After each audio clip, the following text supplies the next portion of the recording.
We're living in a world where there is a constant set of demands pulling on our time, energy, and attention. If we want to create environments where other people can do their best work, we need to do things differently. This isn't just about stress management. This isn't about working less and work-life balance. It's about strategy. How do we take leadership to the next level? As I work with leaders from across the country, what I see is what I think we all see. People have come to believe that exhaustion is the cost of success.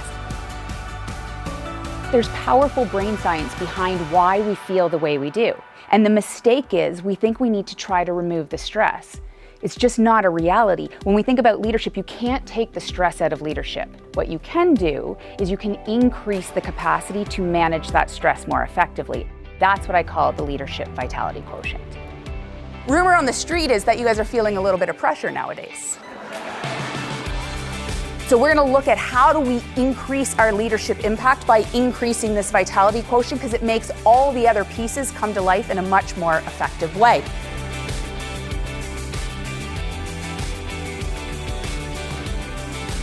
We would think that when we need a break, our brain and our body would tell us, but in fact, our brain sends an opposite message. It tells us that's the time we have to keep going and trying to push through. So the reason I study this, the reason I'm so dedicated to this is not only what the research is showing us, but I was also one of those leaders. I was one of those people who was feeling the pressure to be successful and thinking that hard work is how I was going to get there. So I'd started this routine. I would go down to the water and I would do this hour-long kayak. I could feel this tension in my body. My heart actually started racing. I felt like something was wrong. And then I realized exactly what was wrong. Nothing was wrong. This headache that I had had for 3 years straight was gone. I felt like myself, and the crazy thing is, I hadn't even realized I had lost myself. It's time we redefine what success looks like. And I see again and again and again in so many organizations where wonderfully intentioned people have inadvertently made themselves indispensable because they think that they have to have the solution to every single problem. But in that situation, then you have to be at every meeting and you have to answer every email, and you never can actually be away and take the time off. You cannot be a leader if you are exhausted. It is incredibly hard to be filled with empathy when we are drained of energy.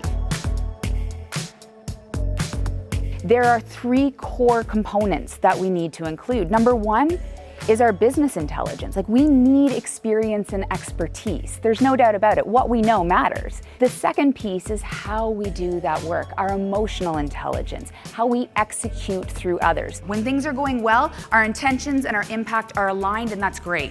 Here's the challenge.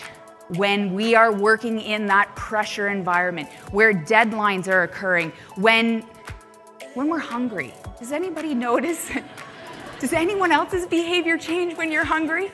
And the piece that people are missing is the vitality quotient. And what that does is it creates the energy and resilience to power the other 2. So what's amazing is that organizations have a distinct competitive advantage when they recognize that it's all 3 of these that fuel leaders, that move exhausted leaders to exceptional leaders.